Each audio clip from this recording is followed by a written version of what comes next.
Quer conhecer um exemplo de oração contrária? Presta atenção. Ai, deixa eu desligar aqui primeiro. Tô com isso aqui ligado, aí fica fazendo um som estranho. Acho que agora tá desligado. Olha só, oração contrária para vocês ficarem espertos, tá?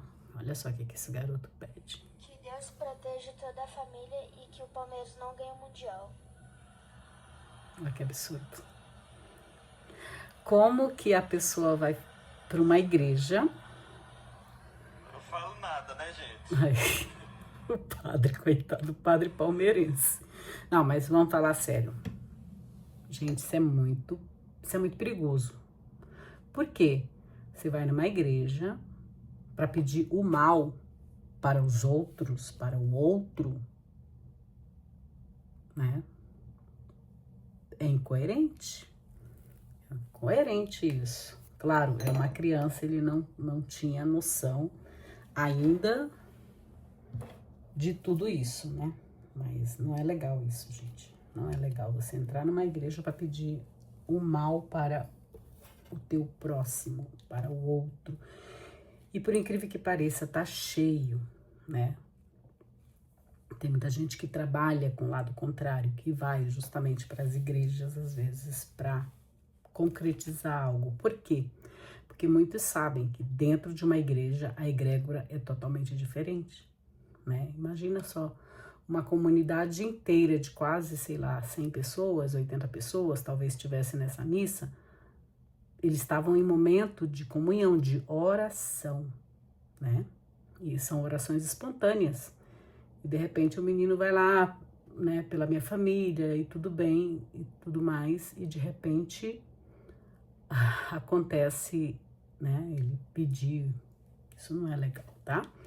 Então, tendo dito isso, para vocês ficarem espertos, por isso que a gente tem que se conectar muito com Deus e do lado bom, tá? Rezar, orar, se entregar para Deus, porque a gente não sabe os desejos das pessoas, mesmo elas estando dentro das instituições ditas instituições religiosas, de caridade, de amor, de não sei o que. Então, muita atenção. Eu aprendi uma vez um dito com uma, acho que ela é pesquisadora, não sei, que ela diz assim, né? Ela ensinou assim: quando alguém fala alguma coisa de mal para você simplesmente, mentalmente, você coloca assim a mão na cabeça. Senhor meu Deus, me proteja dos desejos e das orações, enfim, daquela pessoa que você sabe que te deseja mal. Eu faço isso direto. Eu faço isso pelos meus filhos, com meu marido, com minha mãe, com meu pai, com meus avós, com meus vizinhos, meus amigos. Eu faço, Senhor meu Deus, me proteja dos desejos e das orações dessas pessoas, porque eu não sei quais são os verdadeiros sentimentos que elas sentem por mim. Sentimentos ocultos, né? Às vezes uns eles são bem explícitos, outros não. Então é legal você se proteger, né? Pedir para Deus, né? Senhor meu Deus, me proteja dos desejos e das orações, porque desejos, gente, desejos também são orações. Às vezes são orações incubadas, orações não explícitas. Então, às vezes, de repente, até o pai e a mãe te desejam algo que não é da vontade de Deus, né? Então, isso não é legal. Às vezes eu digo para minha mãe, eu falo, digo, não ora por mim, pelo amor de Deus. Não ora por mim.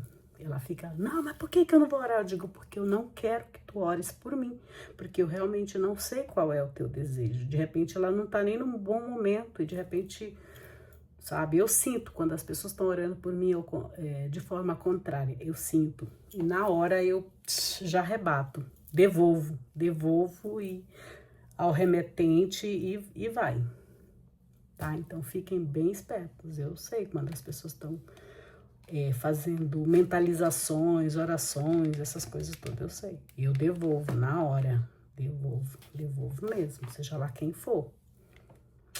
Então é isso, às vezes eu peço para minha mãe, não ora por mim, não ora, deixa que eu oro, deixa que eu faço, deixa que eu peço, porque eu é quem sei quais são os meus desejos, as minhas vontades, e eu sempre coloco nas mãos do Eterno. Eu coloco nas mãos de Deus, porque de repente eu posso pedir algo dele e aquela, né, situação ou alguma coisa não vai ser bom para mim. Então, mas Deus sabe o que é realmente bom pra gente, tá bom? Então vamos lá. Falei demais. Para você que ainda não é inscrito, inscreva-se no canal Bíblia com Francisca. Ó, aciona o sininho das notificações e vem participar desta comunidade digital que cresce a cada dia. Eu vou ler para vocês o livro de Atos dos Apóstolos, mas eu tenho que dar umas informações para vocês. Vocês sabem que as questões jurídicas da internet estão sendo mudadas. As leis da internet estão mudando. E uma das coisas é que eu tenho observado e tenho percebido, e por isso possivelmente eu vou mudar o nome do canal, para eu não ter problemas, é a questão do nome Bíblia. Quando se fala Bíblia, geralmente subentende-se que é de questões de religiosas. Então, a gente não pode fazer propaganda, fazer marketing digital bíblico, por exemplo, religioso. Não podemos. A lei do YouTube, a lei do Google, enfim, de outras plataformas, eles têm rejeitado isso, seja para quem é muçulmano, para quem é judeu, para quem é cristão. Cristão eu englobo os evangélicos, os espíritas, os evangélicos, os espíritas e os católicos, né? E tem os messiânicos também, que são toda essa área do Novo Testamento que compõe o Evangelho, tá? Todos os que trabalham com o Evangelho, eles são considerados evangélicos, embora uma turma pegou para si esse nome de evangélicos, mas essa palavra vem justamente por conta do Evangelho, e cada um que segue o Evangelho é evangélico, tá? Independente de você estar na instituição A ou B ou C, não importa, mas se você utiliza o Evangelho, seja o Evangelho, a leitura, seja para fazer pesquisa, seja o Evangelho do lar, Evangelho, enfim, você é evangélico. Desculpa, eu bati aqui. Então, é isso. Então, possivelmente, o canal vai mudar. Eu vou trazer, sim, os livros bíblicos, porque Bíblia significa conjunto de livros. São livros. Bíblia significa livros. E esses livros, eles são livros, eu considero como livros filosóficos, também livros éticos de vida, livros de leis também. Existem livros de conjuntos de leis na Bíblia, sim. Por exemplo, Deuteronômio, Levítico, Êxodo, enfim, são conjuntos de leis, tá?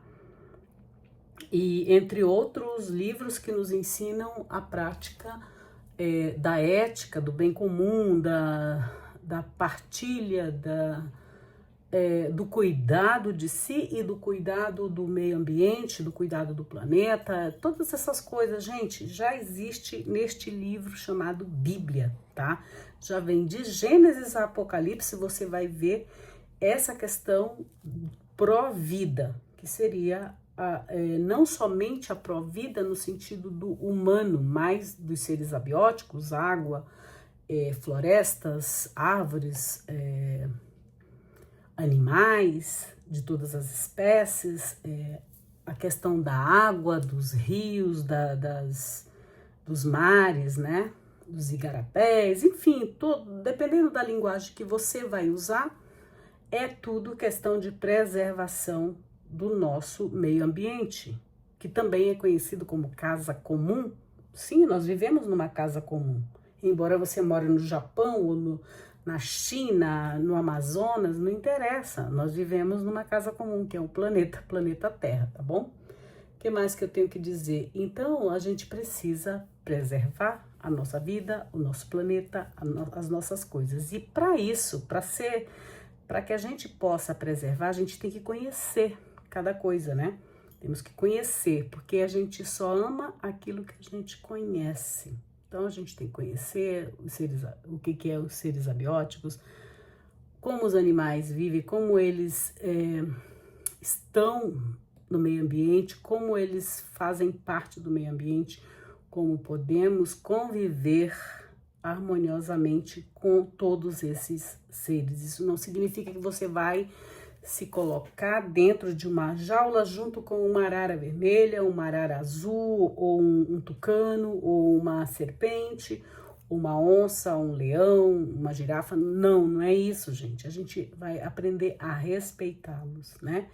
E por isso também tem o intuito deste programa, deste canal, é justamente isso, trazer para vocês os textos bíblicos, seja do Novo Testamento ou do Antigo Testamento, ou livros filosóficos ou de outras culturas, né? Porque, afinal de contas, é preciso que semear a palavra. Que palavra? Pode ser a palavra filosófica, a minha palavra, a palavra de Deus, né? A palavra de Deus é a palavra do Criador. Vocês sabem, por exemplo, que eu tenho um e-book chamado 7 Dias, e nele é a palavra de Deus, contada em 7 dias, como Deus fez a sua criação, como ele criou esse universo, como ele criou esse planeta, esse universo. Olha aí, 7 dias, simplesmente maravilhoso. Está lá no Hotmart, tá? Você pode clicar lá no Hotmart, procurar 7 dias, meditando Gênesis 1,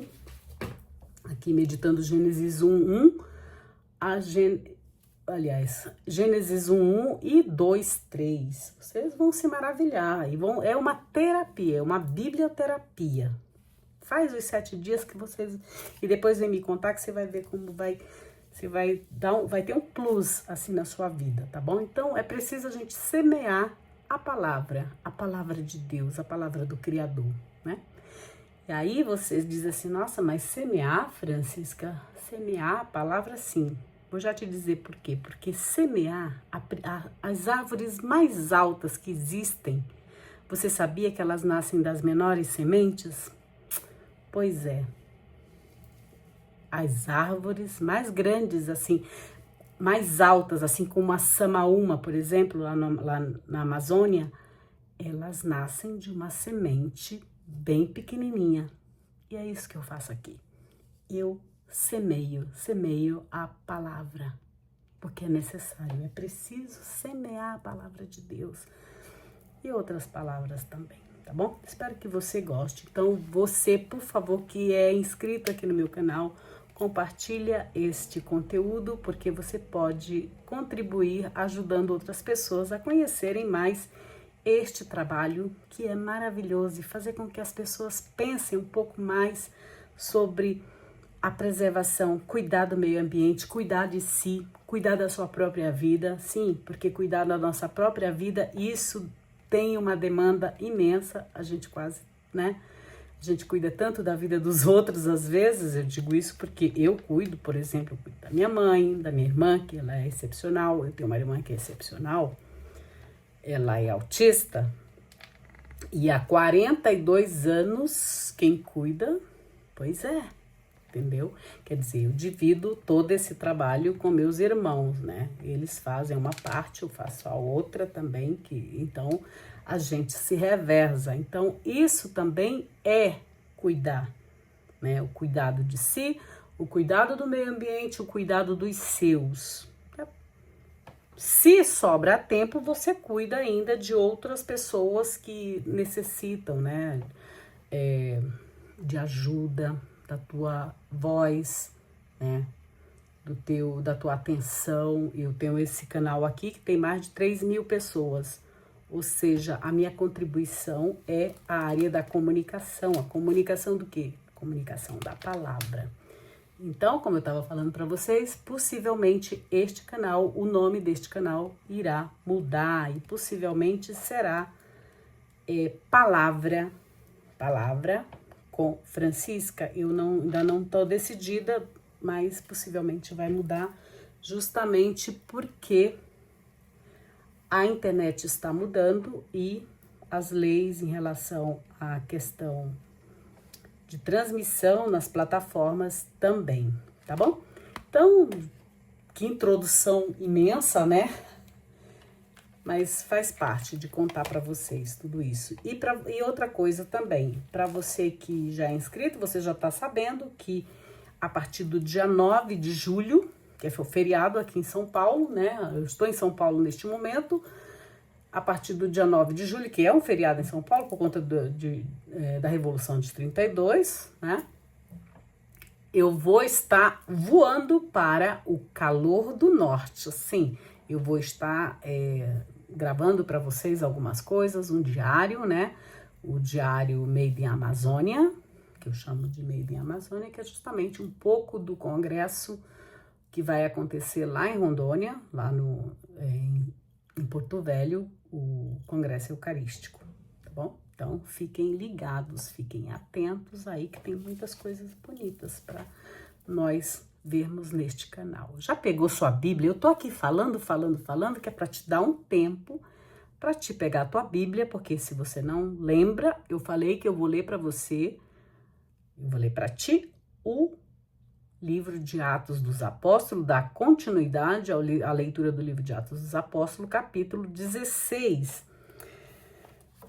Neste capítulo tem a conversão de Lídia, sim, uma mulher que trabalhava com púrpura. Pena que eu tô sem o meu livrinho aqui, eu sou coautora de um livro chamado A Realeza de Jesus, que lá tem um estudo profundo sobre o que significa púrpura e o que é, de onde vem a púrpura, de onde que é trazida, de onde que é tirada a púrpura e por que a púrpura é o tecido, a cor dos reis, tá bom? Eu tenho esse livro, procura esse livro aí no site das Paulinas, A Realeza de Jesus. Então, vamos lá.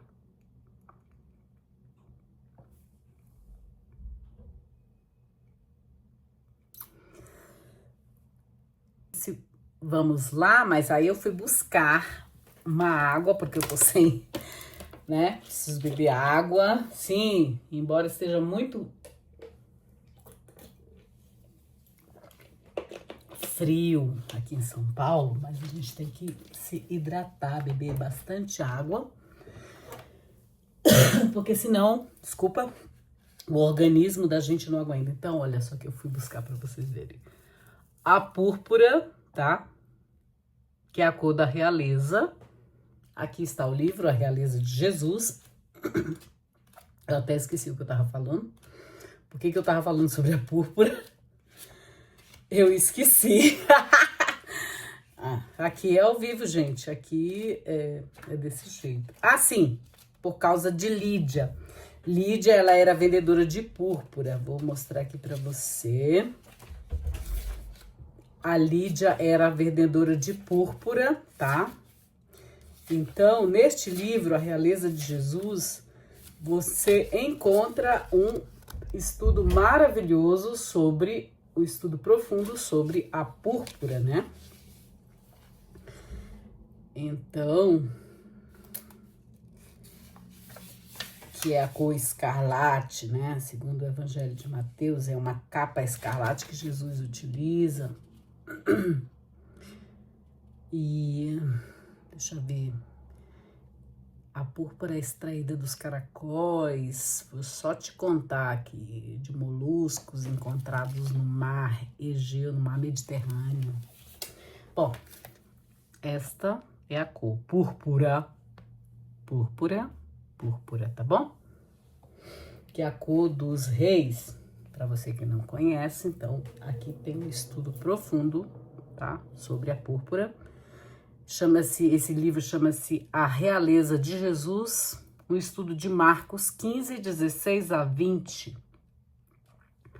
Aqui tem o professor Matias Grenza, eu, Francisca Grenza, e o padre Fernando Gross, tá bom? Nós fizemos um estudo a 6 mãos, sim, nós trabalhamos em conjunto. Então, vamos lá? Pegou o seu livro, pegou a sua Bíblia. Olha isso aqui. Tá escuro aqui, né? Mas vai ficar assim mesmo, gente. Vamos lá. Vamos que vamos. Aqui não, a iluminação aqui tá bem complicada. E algumas das meus ring lights, eles estão sem bateria, então é assim mesmo. Vamos lá. Comecei pra caramba, né? Vamos lá. Timóteo se une a Paulo e Silas. Paulo chegou a Derbe e depois a Listra. Ali havia certo discípulo chamado Timóteo, filho de mulher judia. Vocês sabem que na cultura de Jesus, é a mãe quem dá a procedência judaica do menino, tá? Então, olha só, filho de mulher judia, que tinha abraçado a fé, e de seu pai grego, ou seja, Timóteo era filho de mãe judia, e o pai dele era grego, né? Era grego, então ele tinha o direito, por lei, pela lei de Moisés, ele tinha que ser circuncidado por conta da lei de Moisés, porque ele era filho de mãe judia. Então, vamos lá.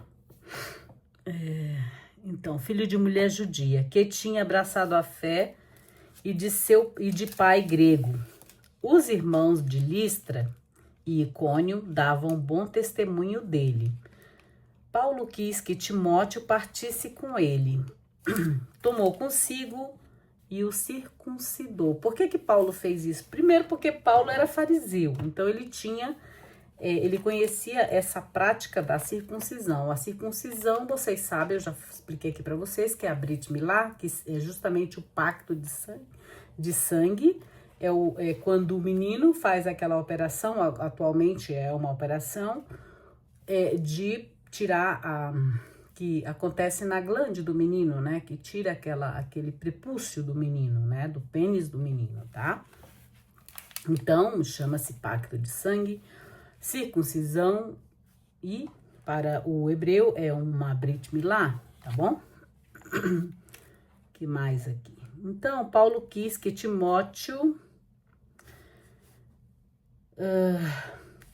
partisse com ele, tomou-o consigo e o circuncidou, por causa dos judeus que havia naqueles lugares. Ou seja, às vezes você faz certos pactos, certas coisas, por conta, às vezes, para não escandalizar a comunidade, para não escandalizar as pessoas daquele lugar, né?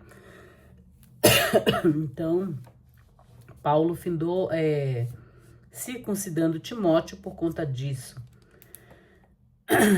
Certas práticas, né? Então, para não chocar os irmãos, né? Ele fez isso. Então, Paulo quis que Timóteo partisse com ele, tomou consigo e o circuncidou, por causa dos judeus que havia naqueles lugares, pois todos sabiam que seu pai era grego.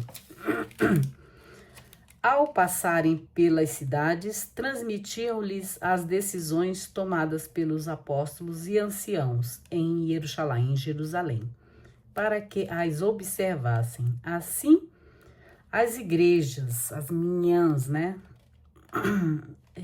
consolidavam-se na fé e cresciam em números a cada dia, ou seja, eles, além de a fé deles aumentar, o número de pessoas também adeptas à fé dos apóstolos também crescia.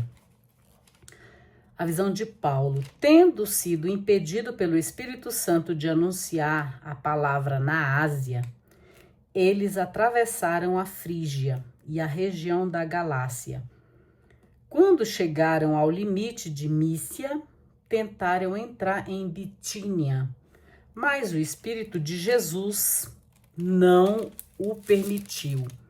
Vocês sabem que o Espírito Santo é o mesmo Espírito de Deus, que é a Ruach HaKodesh, que é o Espírito Santo, e também é o Espírito de Jesus, né? Nele há justiça, fortaleza, sabedoria, entendimento, enfim, tudo isso aí, tá? Então, atravessaram a Mísia e desceram a Troade. Durante a noite, Paulo teve uma visão. Apareceu-lhe um macedônio de pé, que lhe rogava: vem para a Macedônia e ajuda-nos. Assim que teve a visão, imediatamente procuramos partir para a Macedônia, convencidos de que Deus nos havia chamado para anunciar-lhes o Evangelho, a Boa Nova, né? A conversão de Lídia, agora começa a conversão de Lídia. Gente, meus cabelos estão só por Jesus, viu? Esses branquinhos. Tô louca que ele fique bem branquinho. Faz um tempinho. Mas demora, né? Bom, vamos lá. Conversão de Lídia. Tendo zarpado de Troade, navegamos diretamente para a Samotrácia.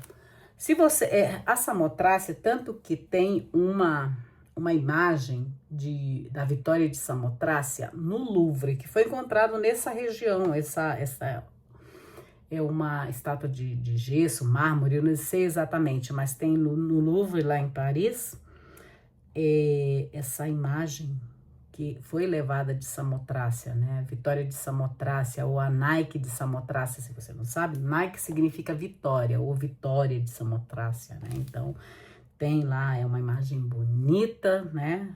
Muito bonita lá da Vitória de Samotrácia. Então, olha só.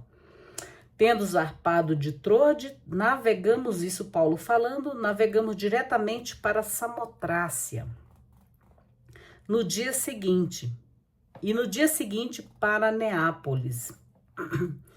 E de lá para Filipos. Uma das principais cidades do distrito da Macedônia e colônia romana. Filipe, você sabe que significa amigo do cavalo. Filipos, meu filho mais velho ele já foi para Filipos. Ele era bem pequenininho, acho que ele tinha uns 10 anos, alguma coisa assim. É linda a cidade de Filipos. Uma das principais cidades do distrito da Macedônia e colônia romana. Nessa cidade passamos alguns dias.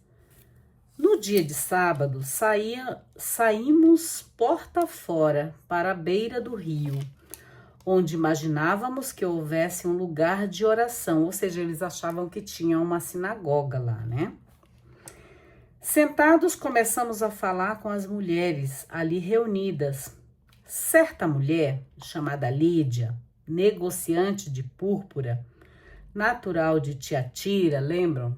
Uma das igrejas é chamada de Tiatira, então não sejam atirados, né? Presta atenção aqui como Lídia vai se converter, olha que lindo. Certa mulher chamada Lídia, negociante do quê? Negociante de púrpura, ó, negociante de púrpura, ó, cozinhar com púrpura. Negociante de púrpura, natural de Tiatira e adoradora de Deus. Lídia era adoradora de Deus. Estava escutando e o Senhor abriu-lhe o coração para que prestasse atenção ao que Paulo falava. Quantas pessoas às vezes ouvem, alguém tá falando, alguém tá lendo esses textos e aí de repente Deus abre os ouvidos, os olhos e o coração, principalmente a mente, e a pessoa diz, nossa, é isso aqui. E começa, né, porque às vezes já tem aquela fé, já ouviu falar sobre as coisas do eterno, mas tem algo que ainda não entrou, né, no coração, e aí de repente dá aquele estalo e a pessoa muda de vida, né? Muda a direção de vida, faz uma conversão. Conversão é justamente isso, mudar a direção da sua vida, mudar o teu caminho, mudar a tua maneira de viver, né? Então, olha só, ela era adoradora de Deus, estava escutando e o Senhor abriu-lhe o coração para que prestasse atenção ao que Paulo falava. Depois de ser batizada, naquele mesmo momento ela já foi batizada, ouviu Paulo falar, já se batizou, tá vendo? Depois de ser batizada, ela e sua família, né, todos da família praticamente então, porque ela e sua família, convidou-nos, se me consideras se me considerais fiel ao Senhor, entrai e permanecei em minha casa. Ou seja, se você acredita que eu sou do Senhor, então não tem por que haver...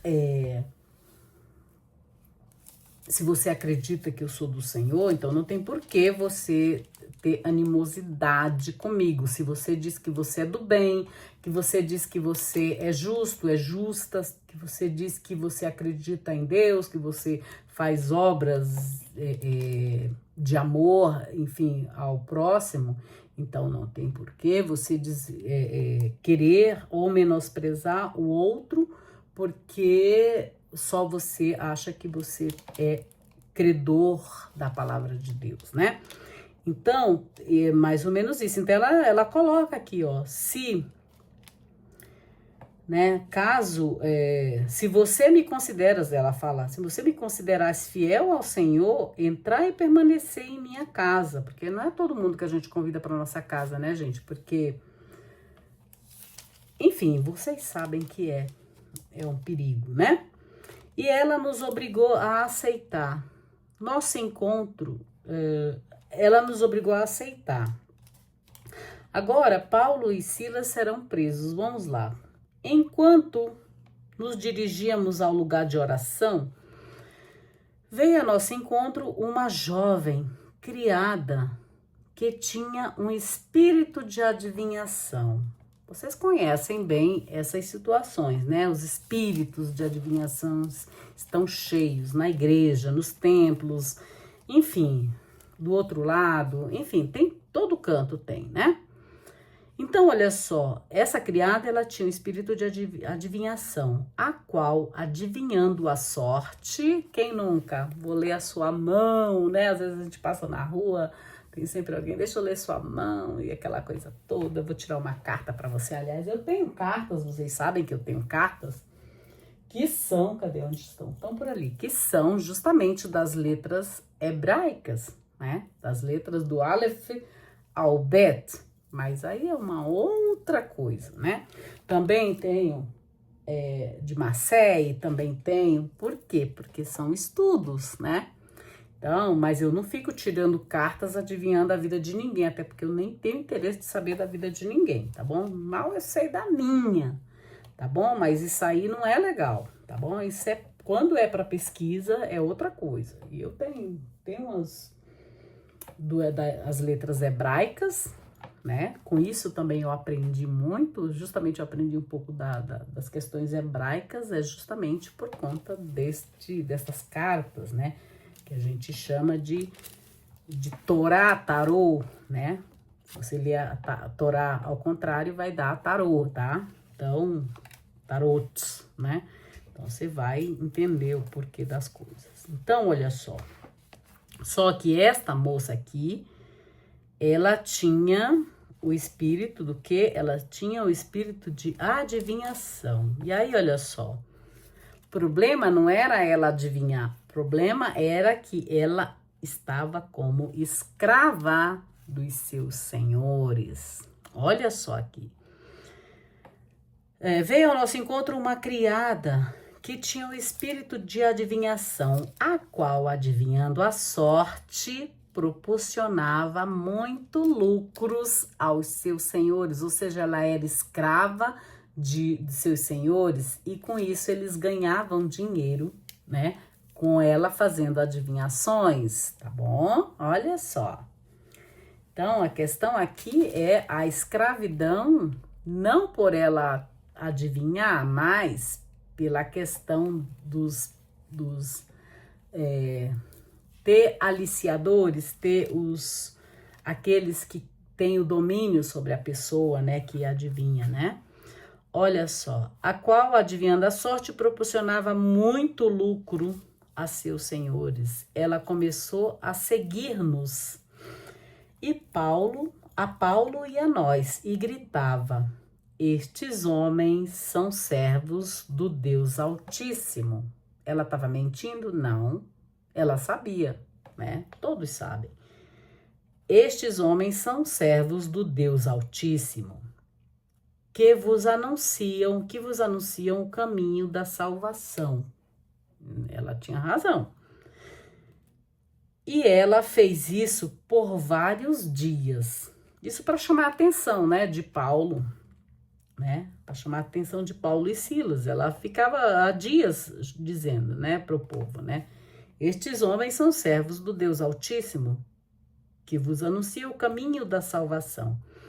E ela fez isso por vários dias, até que Paulo, incomodado, imagina, Paulo deve ter Paulo, quando eu leio Paulo, gente, eu digo, Paulo era grosso, Paulo não era fácil, assim como Jesus. Jesus não era uma pessoa tão fácil, não. Ele dava umas patadas boas, assim, eles têm umas ironias, umas coisas assim, bem judaicas mesmo, bem ironia judaica que a gente chama, né? Eles eram judeus, então, olha só. E Paulo, incomodado, virou-se e disse ao Espírito: eu te ordeno, em nome de Jesus Cristo, sai dela. E saiu no mesmo instante. E saiu no mesmo instante. Paulo não perguntou ao Espírito: escuta, que espírito tu és aí? Que entidade tu és aí? O que tu quer com ela? O que tu tá... Paulo não fez entrevista com o Espírito, tá bom? Paulo simplesmente deu uma ordem. Paulo deu uma ordem. Em nome de Jesus Cristo, sai dela. Tem conversa com o Espírito, né? Quando os senhores dela viram desvanecer-se quando os senhores dela viram, ou seja, os donos dela, né, os que ganhavam dinheiro com ela, quando os senhores dela viram desvanecer-se sua esperança de lucros, tomaram Paulo, ou seja, eles ficaram odiosos de Paulo e de Silas, né, porque iam perder o seu maná, né, iam perder o seu money, o seu dinheiro, o seu geld, ia perder o seu lucro, né, então, os seus royalties. Então, olha só, quando eles perceberam que eles iam desvanecer-se, iam morrer a sua esperança de lucros, tomaram Paulo e Silas e os arrastaram à praça, à presença das autoridades, ou seja, já levaram Paulo e Silas para a autoridade. Se a gente falar as coisas, realmente vai ter um monte de gente. Por que eles estão calando quem fala sobre Bíblia? Vocês ainda não tiveram essa pergunta? Por que a internet está querendo calar quem fala sobre livros, quem fala sobre educação, quem abre as consciências para uma outra realidade de justiça, enfim. Por que eles estão tentando? Por que nós 213 milhões de brasileiros fomos chamados de pequenos tiranos? Vocês ainda não fizeram essa pergunta para si? Porque muitos começam a questionar os seus tutores, os seus governantes, os seus patrões, os seus, digamos assim, os seus administradores, né? Os seus senhores, né? Então, nós somos chamados de pequenos tiranos, né? Por quê? Porque estamos aqui mostrando uma palavra, libertando pessoas, né? De suas crenças limitantes. Eu não estou nem falando aqui sobre religião de A, B, não estou nem aí para qual você segue.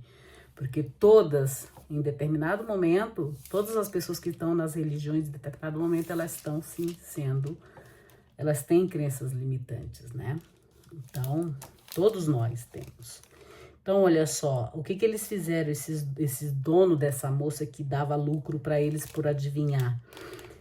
Eles pegaram Paulo e Silas e o arrastaram até a praça, à presença das autoridades, dos governadores, quem tem a polícia e tudo mais, quem tem autoridade sobre as pessoas, né? Sobre a presença das autoridades. Apresentaram-nos aos magistrados. Okay, quem são os magistrados? Juízes, né?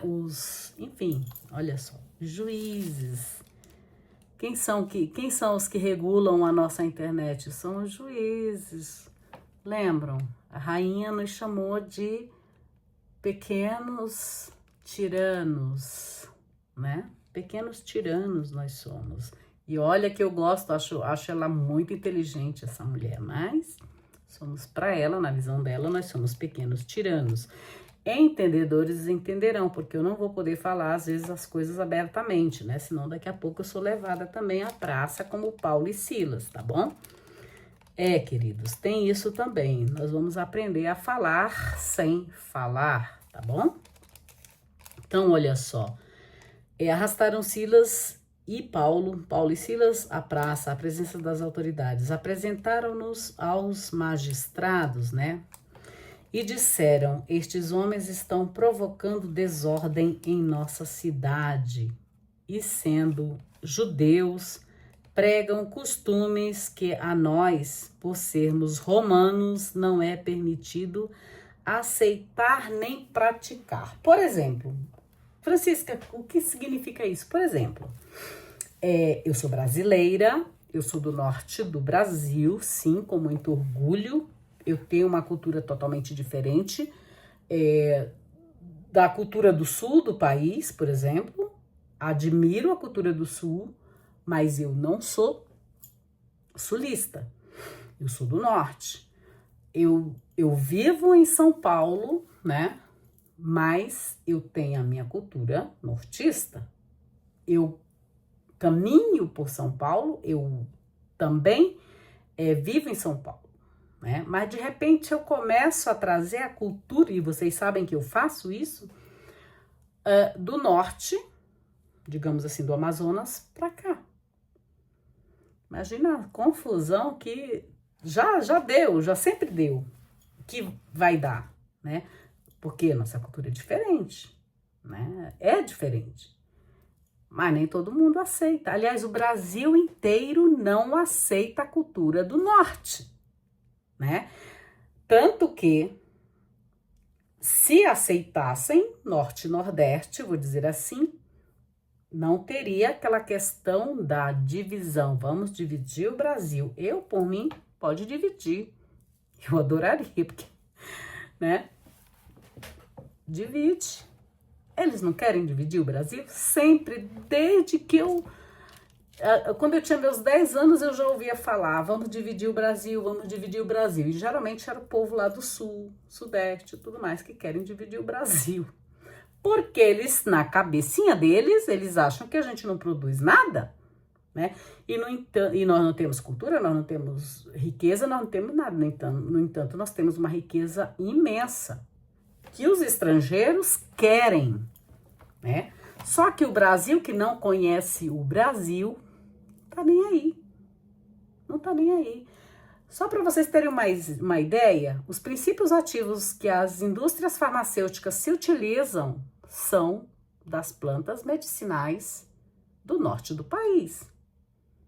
Ou seja, a riqueza amazônica, a riqueza da Amazônia, ela produz lucros exorbitantes para empresas multinacionais, francesas, alemães, suíças e tudo mais. Além dos produtos que vão para a Suíça, os princípios ativos que vão para as empresas de cosméticos suíças são todas tiradas da Amazônia. Aí vão para lá, para a Suíça, quando voltam como produto importados para nós brasileiras, utilizarmos como produtos made in Suíça, Schwarz, né? Ou made in France, né? Ou made in Paris, né? Assim. Então, eles tiram os nossos princípios ativos e nos vendem com as suas patentes, né? Eles patentiam lá fora e a gente compra os nossos produtos com selo internacional, com selo estrangeiro. Entendeu? Então, imagina só eu trazer essa cultura, essa informação. Muita gente não aceita que eu possa ter todas essas informações, né? E tô disponibilizando elas para vocês. A mesma coisa aconteceu com Paulo e Silas, né? Olha, tá causando desordem aqui, né?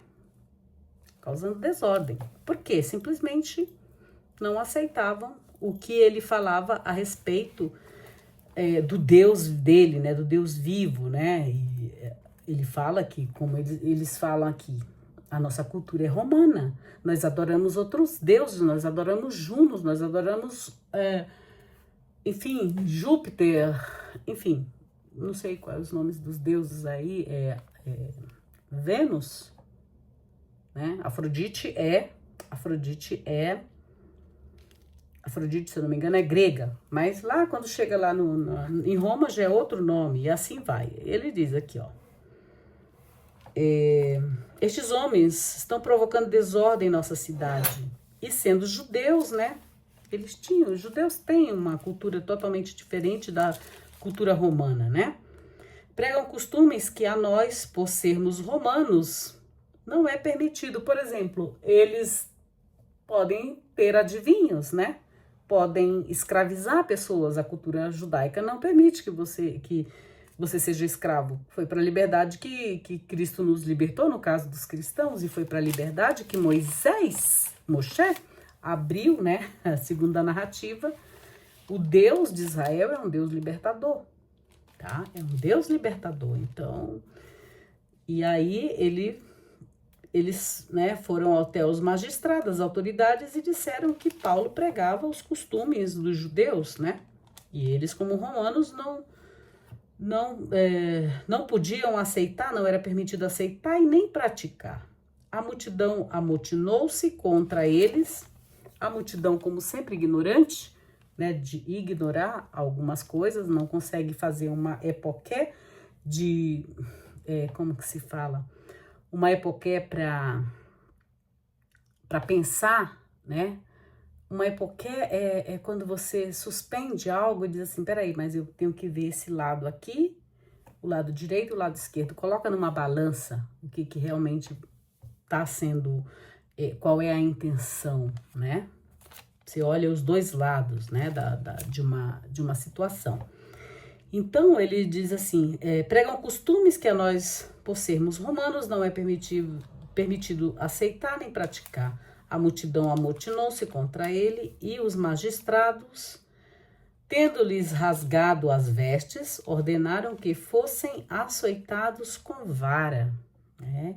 Para você que prega um evangelho de muita prosperidade, tudo sim existe, mas o evangelho de verdade é um evangelho de mártires. Nós somos aqueles que serão perseguidos por todos, perseguidos, maltratados, mal falados, amaldiçoados,